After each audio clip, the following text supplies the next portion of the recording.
Proverbs 23, saying 7, when you sit to dine with a ruler, note well what is before you, and put a knife to your throat. If you are given to gluttony, do not crave his delicacies, for that food is deceptive. Saying 8, do not wear yourself out to get rich. Do not trust your own cleverness. Cast but a glance at riches, and they are gone, for they will surely sprout wings, and fly off the sky like an eagle. Saying 9, do not eat the food of a begrudging host. Do not crave his delicacies, for he is the kind of person who is always thinking about the cost. Eat and drink, he says to you, but his heart is not with you. You will vomit up the little you have eaten, and will have wasted your compliments. Saying 10, do not speak to fools, for they will scorn your prudent words. Saying 11, do not move an ancient boundary stone, or encroach on the fields of the fatherless, for the defender is strong. He will take up their case against you. Saying 12, apply your heart to instruction, and your ears to words of knowledge. Saying 13, do not withhold discipline from a child. If you punish them with the rod, they will not die. Punish them with the rod, and save them from death. Saying 14, my son, if your heart is wise, then my heart will be glad indeed. My inmost being will rejoice when your lips speak what is right. Saying 15, do not let your heart envy sinners, but always be zealous for fear of the Lord. There is surely a future hope for you, and your hope will not be cut off.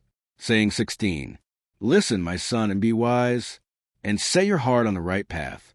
Do not join those who drink too much wine, or gorge themselves on meat, for drunkards and gluttons become poor, and drowsiness clothes them in rags. Saying 17, listen to your father, who gave you life, and do not despise your mother when she is old. Buy the truth and do not sell it. Wisdom, instruction, and insight as well. The father of a righteous child is great joy. A man who fathers a wise son rejoices in him. May your father and mother rejoice. May she who gave you birth be joyful. Saying 18, my son, give me your heart, and let your eyes delight in my ways. For an adulterous woman is a deep pit, and a wayward wife is a narrow well. Like a bandit she lies in wait, and multiplies the unfaithful among men. Saying 19, who is woe? Who is sorrow? Who is strife? Who is complaints? Who is needless bruises? Who is bloodshot eyes? Those who linger over wine, who go to sample bowls of mixed wine. Do not gaze at wine when it is red, when it sparkles in the cup, when it goes down smoothly. In the end it bites like a snake, and poisons like a viper. Your eyes will see strange sights, and your mind will imagine confusing things. You will be like one sleeping on the high seas, lying on top of the rigging. They hit me, you will say, but I'm not hurt. They beat me, but I don't feel it. When will I wake up, so I can find another drink? Genesis 11-13, the Tower of Babel. Now the whole world had one language and a common speech. As people moved eastward, they found a plain in Shinar and settled there. They said to each other, come, let's make bricks and bake them thoroughly. They used brick instead of stone and tar for mortar. Then they said, come, let us build ourselves a city with a tower that reaches the heavens, so that we may make a name for ourselves. Otherwise we will be scattered over the face of the whole earth. But the Lord came down to see the city and the tower the people were building. The Lord said, if as one people speaking the same language they have begun to do this, then nothing they plan to do will be impossible for them. Come, let us go down and confuse their language, so they will not understand each other. So the Lord scattered them from there over all the earth, and they stopped building the city. That is why it was called Babel, because there the Lord confused the language of the whole world. From there the Lord scattered them over the face of the whole earth. From Shem to Abram. This is the account of Shem's family line. 2 years after the flood, when Shem was 100 years old, he became the father of Arphaxad. And after he became the father of Arphaxad, Shem lived 500 years and had other sons and daughters. When Arphaxad had lived 35 years, he became the father of Shelah. And after he became the father of Shelah, Arphaxad lived 403 years and had other sons and daughters. When Shelah had lived 30 years, he became the father of Eber. And after he became the father of Eber, Shelah lived 403 years and had other sons and daughters. When Eber had lived 34 years, he became the father of Peleg. And after he became the father of Peleg, Eber lived 430 years and had other sons and daughters. When Peleg had lived 30 years, he became the father of Hale. And after he became the father of Hale, Peleg lived 209 years and had other sons and daughters. When Hale had lived 32 years, he became the father of Serug. And after he became the father of Serug, Hale lived 207 years and had other sons and daughters. When Serug had lived 30 years, he became the father of Nahor. And after he became the father of Nahor, Serug lived 200 years and had other sons and daughters. When Nahor had lived 29 years, he became the father of Terah. And after he became the father of Terah, Nahor lived 119 years and had other sons and daughters. After Terah had lived 70 years, he became the father of Abram, Nahor, and Haran, Abram's family. This is the account of Terah's family line. Terah became the father of Abram, Nahor, and Haran became the father of Lot. While his father Terah was still alive, Haran died in Ur the Chaldeans, in the land of his birth. Abram and Nahor both married. The name of Abram's wife was Sarai, and the name of Nahor's wife was Milcah. She was the daughter of Haran, the father of both Milcah and Iscah. Now Sarai was childless because she was not able to conceive. Terah took his son Abram, his grandson Lot son of Haran, and his daughter-in-law Sarai, the wife of his son Abram, and together they set out from Ur the Chaldeans to go to Canaan. But when they came to Haran, they settled there. Terah lived 205 years, and he died in Haran. The call of Abram. The Lord said to Abram, "Go from your country, your people, and your father's household to the land I will show you. I will make you into a great nation, and I will bless you. I will make your name great, and you will be a blessing. I will bless those who bless you, and whoever curses you I will curse, and all peoples on earth will be blessed through you."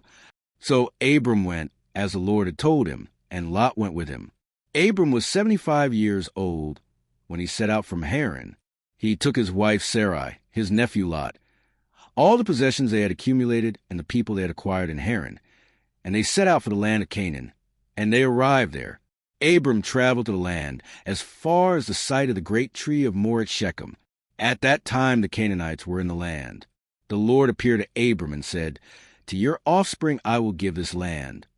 So he built an altar there to the Lord, who had appeared to him. From there, he went on toward the hills east of Bethel, and pitched his tent, with Bethel on the west and Ai on the east. There he built an altar to the Lord, and called on the name of the Lord. Then Abram set out, and continued toward the Negev, Abram in Egypt. Now there was a famine in the land, and Abram went down to Egypt to live there for a while, because the famine was severe. As he was about to enter Egypt, he said to his wife Sarai, "I know what a beautiful woman you are. When the Egyptians see you, they will say, 'This is his wife.' Then they will kill me, but will let you live. Say, 'You are my sister,' so that I will be treated well for your sake, and my life will be spared because of you." When Abram came to Egypt, the Egyptians saw that Sarai was a very beautiful woman. And when Pharaoh's officials saw her, they praised her to Pharaoh, and she was taken into his palace. He treated Abram well for her sake, and Abram acquired sheep and cattle, male and female donkeys, male and female servants, and camels. But the Lord inflicted serious diseases on Pharaoh and his household because of Abram's wife Sarai. So Pharaoh summoned Abram. "What have you done to me?" he said. "Why didn't you tell me she was your wife? Why did you say, 'She is my sister,' so that I took her to be my wife? Now then, here is your wife. Take her and go." Then Pharaoh gave orders about Abram to his men, and they sent him on his way, with his wife and everything he had. Abram and Lot separate. So Abram went up from Egypt to the Negev, with his wife and everything he had, and Lot went with him. Abram had become very wealthy in livestock and in silver and gold. From the Negev he went from place to place until he came to Bethel, to the place between Bethel and Ai where his tent had been earlier and where he had first built an altar. There Abram called on the name of the Lord. Now Lot, who was moving about with Abram, also had flocks and herds and tents.